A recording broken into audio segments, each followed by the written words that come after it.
I came into a team I didn't know, a market I didn't know. I had a big job ahead of me, right? So really getting outside my comfort zone, knowing that there's an awful lot I didn't know. So, you just stick to the basics. You connect with the team, you spend time in the field with clients, you watch and listen what's working and what's not. Clients buy a certain way. Figure that out and build the sales model around that. You're going to be successful. We grew a business from $30 to $60 million in about 3 years.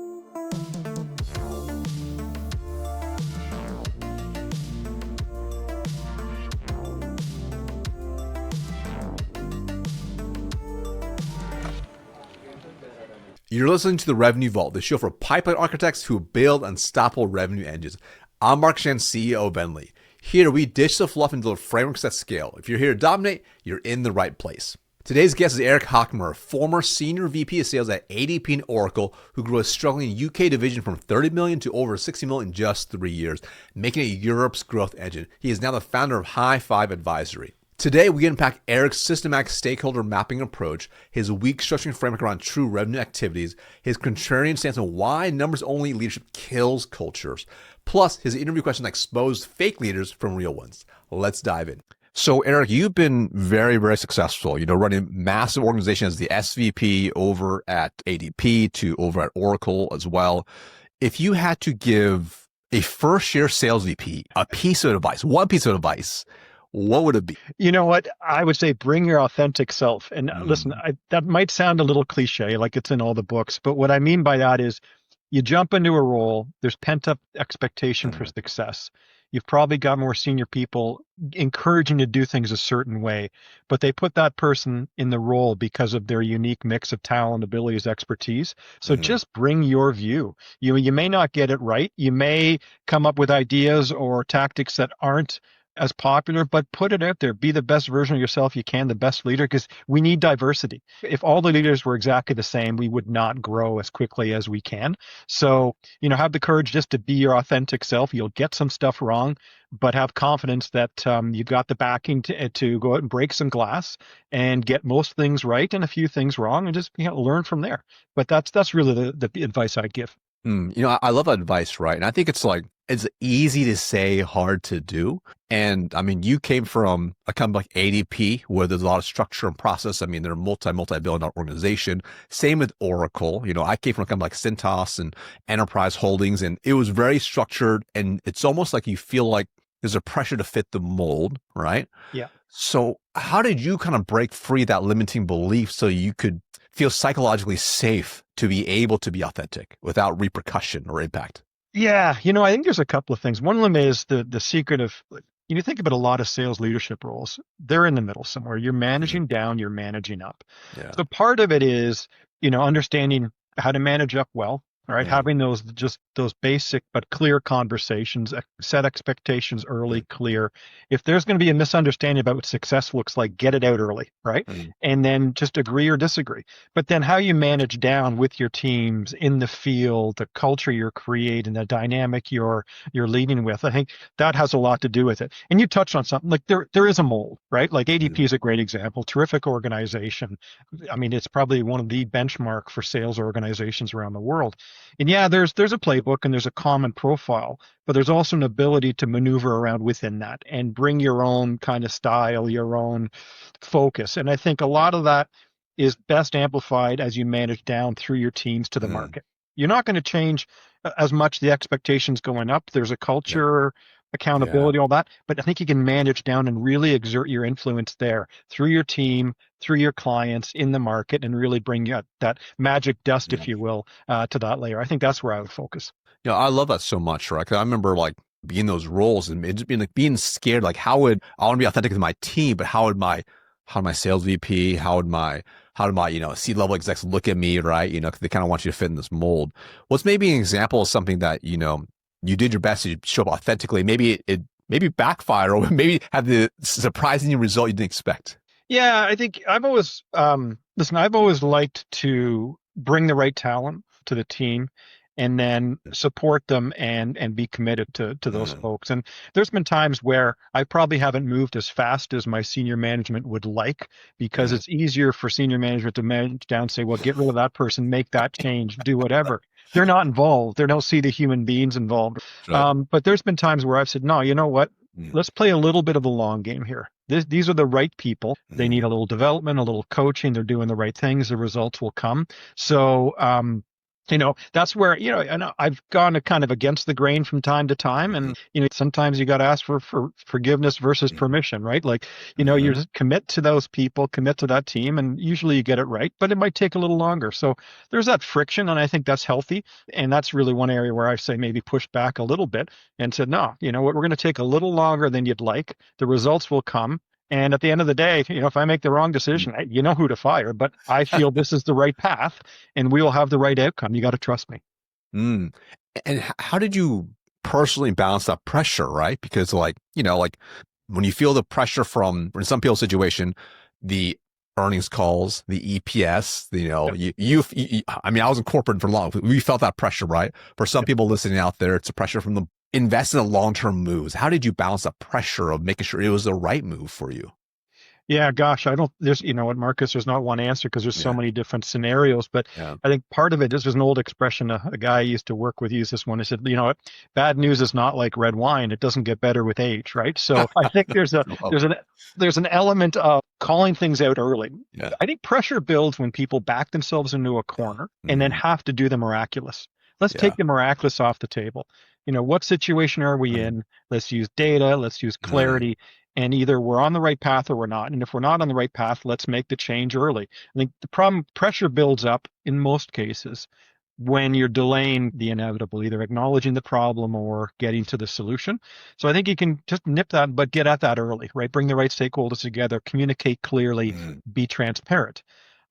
Hey, the other kind of pressure is when it's just unrealistic expectations or, what have you. And you have to manage that in a different way, right? That's less about what you're doing and more about managing expectations and trying to get Mhm. to common ground. So I think it depends, but my big thing would be just don't ignore things. Get at it. Even if it's hard, you might as well get the hard part out quickly and then get on to the good stuff and get back to the success you need. Yeah, I love that so much. I think you illustrated so well, right? Where I think the key is like you get that pressure down, but how can you effectively manage up and influence up by setting the clear expectations of what's to happen, right? To be able to say the facts, here's the situation. We're underperforming. This is the org we took over. Here's the turnover rate. Here's where people are at. Okay, Yep. here's the data we know now. Here's my plan to solve it. And Yep. here's a timeline to solve it. If it doesn't go the way it needs to go, we'll make a decision at that point, right? But Right. your state, your Yeah. claim to fame, if you will, and setting the clear expectations for that. Yeah. Exactly. Exactly. I love that. So for you, right? You led some big orgs across the board. What's maybe the worst day you've had as a sales leader? Ah, that's a good question. Besides the sting of losing that big deal that you expected, those aren't fun. Sure. But you know what? I think probably it is around people, right? Mm, So, for example, where I just didn't do what I needed to do enough, or either to support or mm, coach or enable someone, and they've left for the wrong reason, right? That's probably been the mm, worst day. As when you see good talent leaving for the wrong reasons. Right. I mm. think that's the worst because that's controllable, Yeah, and it has to do with the people involved, and it's something that at the heart of what we do, and from a revenue and sales leadership perspective, it's all about the people. Like sure. we might talk about AI and tools and all that stuff today, maybe not, but and that's all shiny and good, but it's really about the people. And if you can get the people right, you're off a long way there. So if when I've acknowledged that I probably didn't do enough to either enable or keep a good talent, that's Mm, that's the stuff that bothers me over time that I think about. You win, you lose deals. Tactically, you might have made a mistake. You can learn from that. yeah. But when you get something wrong and it impacts another human being, that's the stuff that stings the most, right? And you're so spot on, right? Is there a particular person you're thinking about when you share that? They're like, oh, there's this one person that ended up leaving. Was there any like that person? Was there any like pink or red flags leading up? As in hindsight, that you now see, like, oh, I wish I could have spotted these. Yeah, I mean, listen, if you can be that empathetic, that human-based leader, you should be able to pick up on the Mm, flags. And listen, in a sales environment, there's not too many wallflowers, right? I mean, people in the sales team, they like to share what they think and share what they feel. Sure. So you should be able to pick up on things. But no, I think it's less about missing cues as opposed to just not being able to do or remove the barriers that I would have liked. Recently Mm, in a recent role, I had a fellow who worked for me and great solution architect, but there was structural elements of the business that made it very hard for him to do his mm, job. yeah. And I knew it was going to be a loss for him to move on. I knew that we were better off with him, but sometimes you just can't find a way to remove the structural barriers to keep the talent, right? Could I do it differently? I'm not sure because, again, when Mm, you get some of these barriers that are immovable objects, this isn't always an answer, but when you know that there is a way around it, you just can't make that happen. It's frustrating, right? And mm, sometimes people leave for reasons that you understand, but it's a shame because they could have done more and you could have done more to help them be mm. successful and have an impact.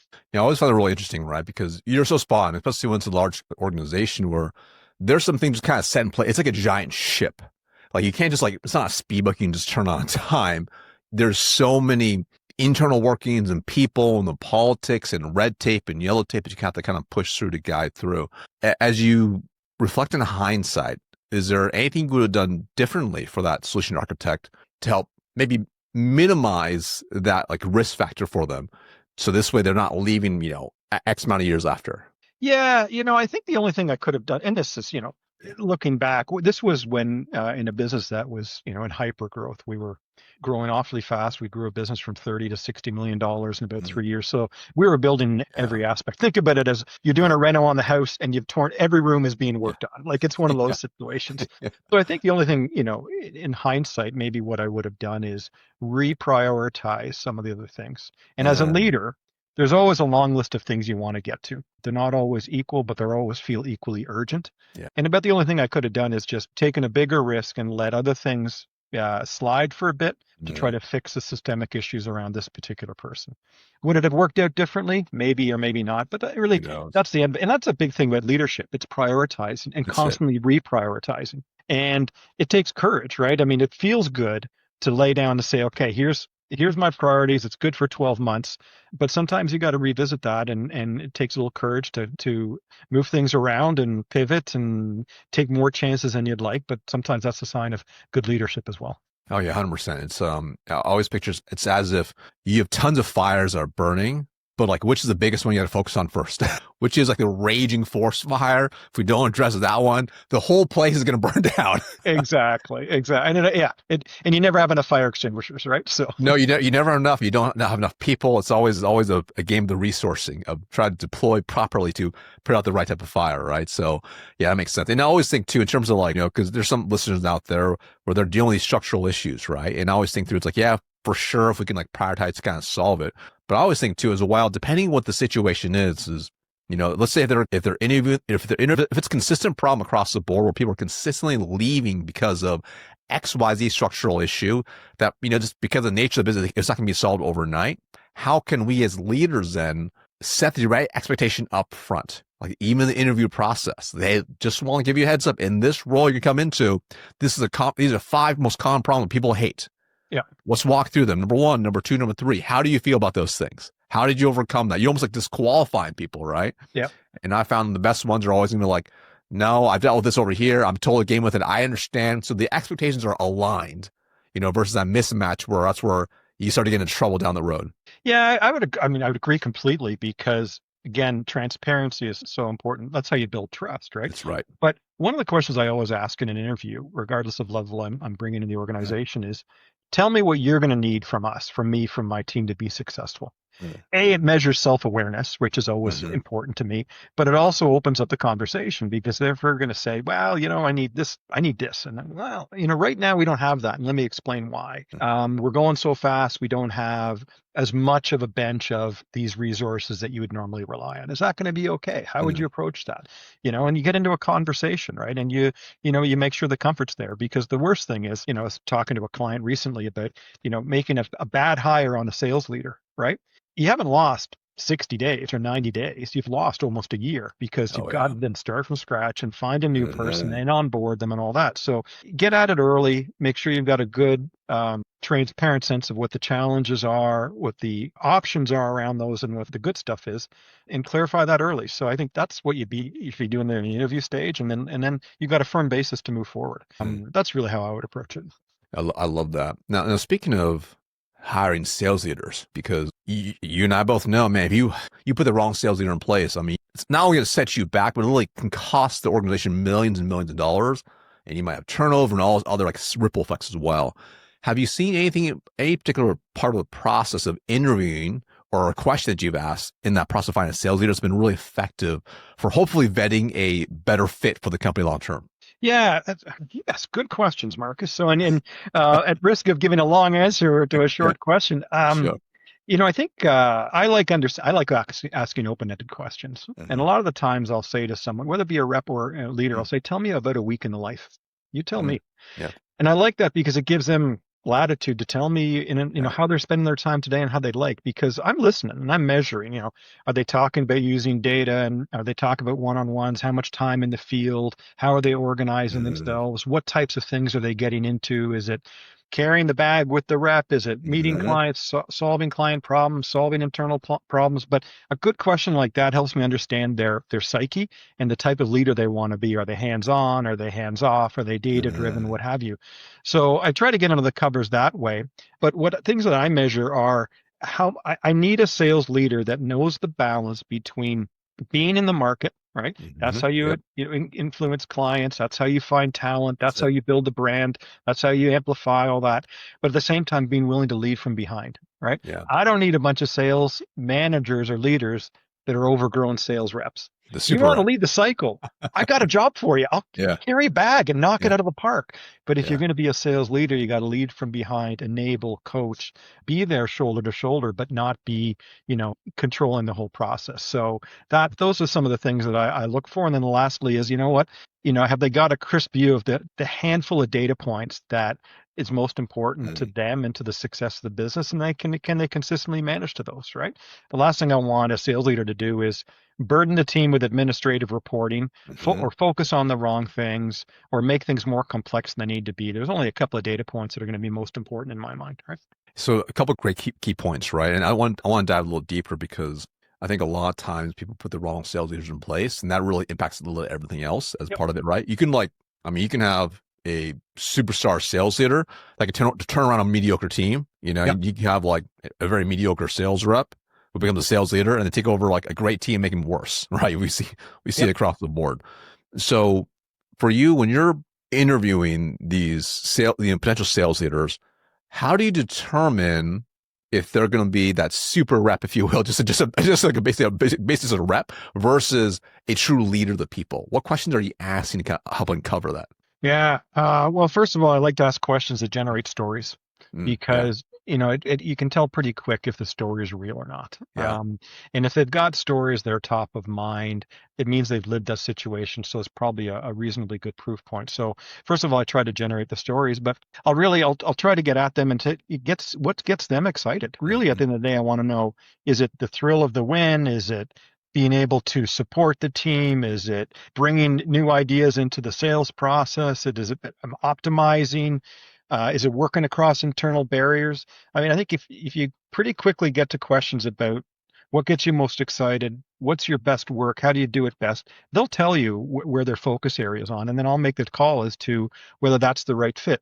And you Hmm. didn't touch on this, Marcus, but I think maybe 15 years ago there'd be one playbook for a sales leader, and Hmm. B2B sales was very similar across most organizations. But now, between the markets, the technology, the levels of maturity of firms, what have, there's so many variables. There isn't one profile. So I think, it'd be nice if we could just say, hey, look, just look for this kind of person. But I think now we just find good talent, but also timing is everything. Is it the right time for that profile in this business? I think that's a pretty important question. And the answer isn't always yes, even if they are a rock star, right? They may not be the right person based on maturity or Hmm. needs or style of the team, right? Yeah, it's so key, right? I mean, I think it's the more specific and and elicit, you can get them to share their response about how they're leading. But you also, at the same time, as a leader, you have to be really clear. What am I specifically looking to hire and optimize for my organization, my stage? Yeah. Like, it can't just be like, oh, I worked over here, I'm going to keep recruiting my same place now, this company. It's like the company I'm at, the life cycle we're at, what do we actually need? Do we need more hands-on leader? Do you need someone that can scale a team? Do we need someone who can build processes out? Because they're very different focuses, right? So I think it's absolutely vital. Now, as you've had a lot of success in your career, as you look through your career, was there a moment in time where you maybe felt like a total fraud, but you kept going anyways? I don't know if it's a fraud. I probably use the word more that definitely outside of my comfort zone. Yeah. And when I was with ADP, I had the opportunity to move. I was running sales for enterprise sales for Canada, and I had the chance to go to the UK, run sales and marketing. And it was an underperforming business unit. I was coming in cold, didn't know the team. The team, there were certain people that expected they were going to get the job. There's a lot going on, right? So I came into a team I didn't know, a market I didn't know. And I had a big job ahead of me, right? So really it was about just really getting outside my comfort zone, knowing that there's an awful lot I didn't know. So, you just kind of stick to the basics, right? What do you do best, right? You connect with the team, you spend time in the field with clients, you watch and listen and see what's working and what's not.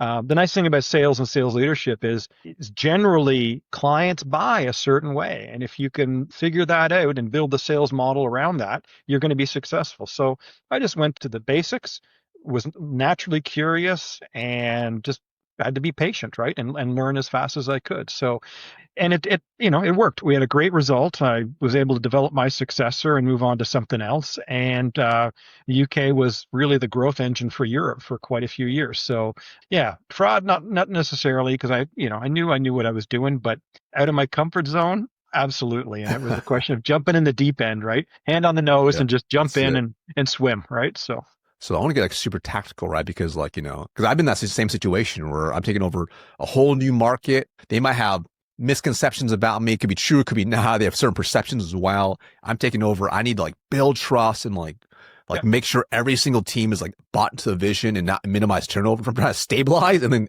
go from there. Tactically, if you had to reflect back on how, your weeks, how did you structure your weeks, and how did you kind of plan your weeks, and how to kind of look A to Z so people can, if they're doing something similar, they're taking over a new market or team, how can they mimic what you basically did to basically build trust and have a thriving market? Yeah, and I think it comes down to prioritization. And first of all, I mapped out who the most important stakeholders were. Right. Awesome. So number one was the clients, right? Understanding level of client success and what needed to be fixed, and were we selling what we could deliver, for example, right? Another one then was the team, right? I had some great salespeople, some emerging, developing leaders, really passionate group. So I made sure I built my week around helping, enabling them to do their best work. And then lastly was my internal stakeholders, my partners, right? Because, sales is not a solo game. What we sell, you drag in the kill, and then it has to be implemented and serviced. And then hopefully that client tells another client to buy from ADP. I mean, it's not that difficult. So I really have balance. I said, look, the stakeholders have I got the trust and the support and the partnership with my head of implementation, my head of customer success.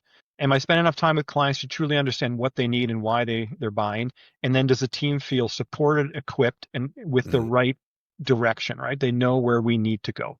So that's really how I based my week. And then at the end of the day, those were the priorities. There's lots of other stuff I did, which is great. I'll do that after dinner. But during the day, it was about my stakeholders and helping build those relationships, that level of trust. And then that drove, how I spent my time. And that was kind of a week. And it wasn't uncommon on a Friday, it'd be 5 o'clock, 5:30 on a Friday, and we would all be back in the bullpen talking about, maybe celebrating the deal, but talking about what worked and what didn't. And then we'd figure it out again. Monday comes around in 2 days, we'll start again and hopefully do more of it, right? So it was just a weekly kind of a routine that worked really well. Yeah, I love it so much because these are some of the core basics I find are missing a lot of sales orgs, right? You identify exactly who the key stakeholders are, and we're making sure, whether it's internal or external, right? You're spending time with them, and you're spending majority of your week really doing those. Those are RGAs, revenue generating activities. You're not playing, you're not playing armchair quarterback, sitting behind your laptop and just going through data and going through numbers by itself for weeks on end. you're getting into the field, you're meeting with customers, you're meeting with reps and teams and leaders. So you can see the core constraints and help guide them through it, which I absolutely love. Now, as you kind of reflect back, because I always think about like, when you take over like a market, people they know you for stuff, right? And they might make fun of you for stuff. I mean, I got made fun of tons, when I got in those roles. What's something maybe your team used to tease you about behind your back and you knew about it?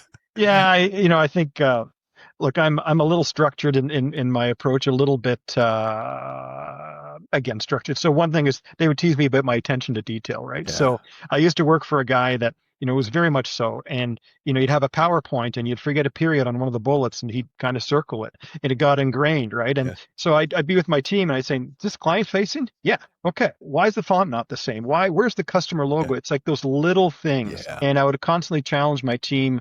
And even on the internal comms, think about your internal person like your customer. Would you put this in front of your customer? Well, no. Well, then why clean it up? Like have the professionalism, the image, the clean version. So my team knew that I would ask for that. I would pick up on those things. I would edit and critique and ask them, where's the last period? Where's the logo? Things like that. And because if you do the small things, right, the big things take care of themselves. Oh, yeah. So if their attention to detail is there, that means they care, they're focused, they're diligent.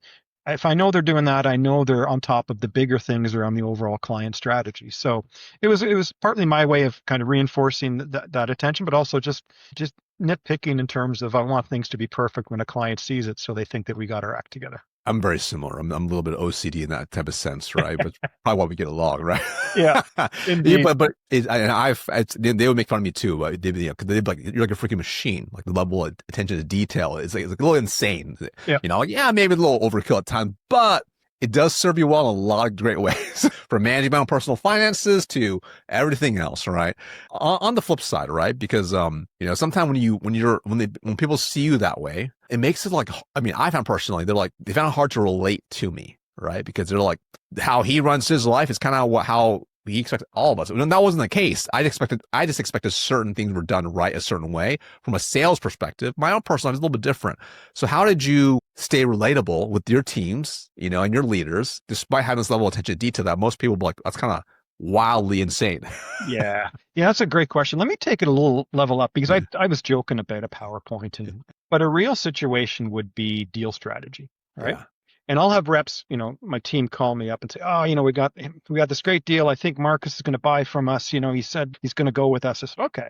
And then you start to layer into the deal strategy and asking the questions, what can happen? What can go wrong, right? Like, what are you prepared for this? Have you done that? And it's not always a comfortable situation, but you're asking the questions to get ahead of the potential barriers, right? I think the way you make that relatable is remind everybody that it's about shared success. I'm only asking you questions in this safe environment so that you are more successful. And don't take it personally. I'm only doing this because I want you to win this deal. So let's think about it. Let's go through it. It's not always comfortable. And sometimes the reps go, oh, I don't want to call Eric because I'm going to get 3, 5, 7 actions, and I just wanted to give him an update on where the deal was. Well, agreed. But if we can do better, if we can do it faster, let's work together. And there might be some actions and some questions, but I make it approachable and make it workable just by reminding them it's about shared success, right? That's, as a leader, that's why you're there, right? Is to help them be more successful and win that client, win that deal, etc. Yeah, I love that so much. And, what I was thinking about too, as well as like, and this helped me a lot for the listeners out there, which is, if that's a core strength of yours, that level of attention to detail, that fastidiousness, right? Which can be a double-edged sword, but how can you use it in a way to connect a deeper level, right? Like the way I used to do it, I would, after meeting with, a rep or a manager, and I had a decent sized sales, 100 plus in reps and multiple levels of leadership, right? I would always take notes after anything personal that I would notice. So this way, when I sat back down with them, I could, hey, how's your wife, Susie? Hey, how's your dog, blah, blah, blah, whatever. Like, hey, did you get that dog get that surgery, whatever. And then I would like systemize certain things. So like quarterly handwritten thank you notes, right? So things are always systemized so I can create this extra personal touch by leveraging this attention to detail that would help me in a whole different way. Like if you use it in the right way, it could definitely help you build and scale a team. Use it the wrong way, you just become like an OCD machinist that nobody likes. And it can feel a little bit contrived, right? Like 100%. I get the birthday card from Marcus every year, but he never calls me otherwise to ask me what he can do to help, right?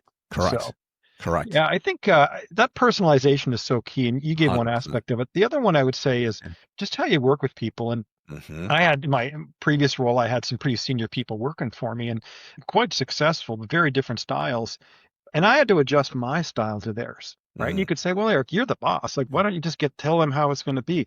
And it's because you got to meet people where they are, make it Yeah. personal, right? So I had one person who really did well, was process driven, right? Mm-hmm. Really great guy. And, we'd have an agenda, we'd have a process, and we'd launch into, he knew what to expect. And we'd get into the more personal stuff, the softer stuff and brainstorming or whatever. But we started with the agenda. I had another person, there was no point until she felt heard, until Yeah. she could say, this is what's going on. My hair's on fire. The dog got, Mm-hmm. sprayed by a sky, I don't know, whatever, right? Like until we got through all that stuff, she wouldn't be in a place where we That's could right. really lean into the objectives of the one-on-one. So part of it is just understanding the style of your team and working to their style to engage them in a way that brings out the best of their style, right? So I think you have to be humble as a leader and Mm-hmm. not just impose necessarily your way of doing things, but to meet them where they are. 100%. I think it's really, really valuable, right? And I think you hit on a really key point, which is the power of improving your own social and self-awareness, right? That emotional intelligence. So you can adjust accordingly. And I'm sure you've probably seen this too when you have like, when your leaders sit down with one of the reps. Some of them like, they're just they're very process driven. So like they get down, okay, Eric, what do you got for me? Let's go through it. They're just like very checklisty, if you will. And there's some Yeah. that they can really adjust. When you've had like a sales leader that you're like, okay, they need to work on their self-awareness. What are maybe some things you found as a good best practice kind of help them improve their self-awareness so they can better lead their own individual team? So sorry, your question is how to bring out that self-awareness Yeah, how or do you increase like if you have a sales leader who maybe struggles with that self-awareness with their team and yeah. obviously their team's going to feel the effects, how do you help that leader improve their self-awareness? Yeah, that's a great question because that's a soft skill that Yeah, can be what people can be uncomfortable with that if they don't correct. naturally do it, right? So Yeah, I think again, a lot of things start with good questions, yeah. right? So if someone isn't necessarily self-aware, I'll try to ask them questions and just tease out the issues with Yeah. them, right? And just let them go. And if they're telling me, a good example is they'll go to the facts and they'll say, this rep is, not making it, and I've given them all the advice I can. I want to fire them. Right. All right. Be that as it may, let's back up a little bit. Yeah. Tell me what you've done. Tell me Uh-huh. how you've approached it. What did you do that That's it. worked? What didn't work? How did they respond? And just get them thinking and observing. And if they're not naturally self-aware, you just try to bring the conversation, make it real for them, let them tell you about what's going on, and hopefully that'll come to the surface, right? And if you can have that aha moment, then in a separate conversation, you Mm-hmm. can coach them on say, hey, remember when we talked last week and you came up with Mm-hmm. that really the better approach to, employee X, and instead of firing them, do this. That was amazing. You really self-reflected on what you did, and coach them on just doing more of that, but kind of break it into two pieces. So I think Mm-hmm. questions solve a lot of problems, getting the people talking, and then just guide the conversation to where you both think it needs to go. You're so spot on, right? It's like Tony Robbins says, if you don't like the answer, ask a better question. There And you go. and I found this so valuable in that same situation, right? When you're talking to that leader who's trying to have a tough conversation, like, hey, so how'd that conversation go with Marcus, who's not performing? Yeah. What And that the look thing like? I'd ask Yeah, too, Marcus, is ask a question without an agenda. correct. So Yeah, often, right? We ask yeah. questions and because we need to get to a place, right? And the Hmm. questions are veiled attempts to get to my agenda. Open-ended questions, exploratory Mm-hmm. questions without an agenda. That's, I find, what engages my Mm-hmm. team, my sales leaders. If I don't have an agenda, they feel more comfortable at sharing because part of the time they just want to please me, like give me what I Yeah, want. And if they sense what my agenda is, that's where it's going to go. This might not be yeah. where I want to take it. And also, if I have an agenda, it's not about them anymore. It's about me. So Oh, go in yeah. with an agenda, ask questions, get them talking, see where it goes. We run out of time, we'll pick up later, but let's have a good conversation. It's about them and their problem. And I think that's what makes it real for them and engages them and helps them be a better leader. 100%. Yeah, that's why I always think it's like, yeah, it's good to be predictable when you have like conversations with your team, but it's also good to be unpredictable as well. Like Yeah. meaning like if you have an in-person team, it's like, hey, we don't always have to like sit down in my office for a one-on-one. Hey, you know what? Let's go to Starbucks real quick. Yeah. Let's go to Tim Hortons. Tim Hortons here in Canada. Let's go to Tim Hortons, right? Let's go to Tim Hortons. Let's get a coffee and just talk, right? Like Yeah. I think it's important to like to break it up and switch it up as well So this way you can have that real, rich, and honest conversation about whatever it is, right? Even whether or not you have an agenda or not. But your goal is, can we get to the truth? If we can get to the truth, we can have a better conversation, across the board. Yeah, I think you're right, but I also think predictability and / consistency is so key. I think It is. Yeah. as a leader, if your teams know what you're expecting, how to Correct. best engage with you, Mhm. not without being, you can still need to be flexible and agile That's with right. your team, but then that goes a long way. They're more 100%. prepared. It feels like a little safer environment, Correct. and it makes for better conversation. So I think that predictability is important, but I think you got to limit it. I mean, you've got to make the time Exactly. about being nimble and agile, but at the same time, I'm always going to ask you these 3 things. Be prepared. The rest of the time's Mhm. yours. Let's have a That's great right. call, right? So Yeah, the way I think about it's like guardrails, if you will, right? It's like you're yeah, driving on an 8-lane freeway, right? yeah, They know you're going the same direction, but sometimes because of what's going on, you're going to speed up, slow down, get yeah, off the freeway, get back on the freeway, yeah, but you're still heading the same direction. So they feel that psychological safety yeah, of what's predictable. Because when you have a consistent leader, you put them at ease as well, right? Which yeah. is really key too. I love that. What's maybe a popular take in sales thought leadership that you completely disagree with? Just one, hey? Just one. Well, I think one would be it's all about the number, right? So Yeah. I think that's a lazy, simplistic way of viewing sales because it needs to be all about the person, right? So yes, we use numbers to measure success. Those are the outputs. Let's talk about the throughputs. Let's talk about Right. what people are doing. Are their territories equal? What kind of clients are they dealing with? What are the market conditions, whatever. So I think it's very easy to say, okay, let's just manage the number. But I think that's nonsense. I think you have to look at the person, what they're capable of doing, what they're Mhm. doing, how they're doing it, all those things. It's about coaching versus it is measuring just outcomes. I mean, they both go together, right? These Sure. numbers Yeah. are that measurement of success, but let's not. I mean, that's the leaders that kind of whip the bullpen, and That's it's right. the lowest person on the totem pole is getting fired this quarter and that kind of Right. stuff. Because the risk is it certainly doesn't humanize and personalize the process, which creates that culture you want, Mhm. but it also doesn't it creates unintended consequences. Right. Mhm. So you want to whip a team into shape. Everyone has to make 50 calls. Well, someone might make 40 calls to the pizza place. Right. And Right. say, look, I made 45 calls. Like that doesn't mean they're talking to customers. So I think numbers are fine, but they're not the be all and end all. I think you have to get into the behaviors more importantly. Well, ultimately, I found that leadership is really about human capital management. How can we help our people become the best version of themselves, right? And ultimately, I found if you want to consistently over deliver a number, it's how can I win the hearts and minds of my people? Yeah. If I can do that consistently through my actions, through the systems I put into place. And yes, there's obviously still a number, but I'll manage the number and process separately, but I'm going to lead the people. If I can lead the people, the number takes care of itself.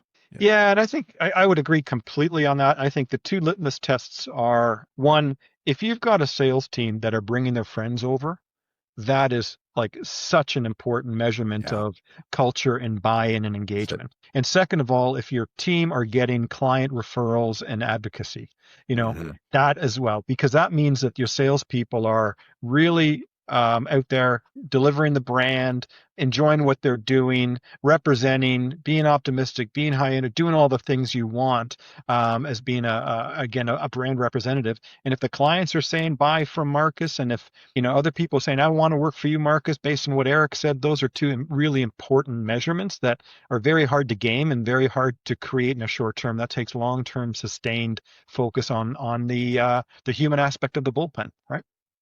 I love that so much.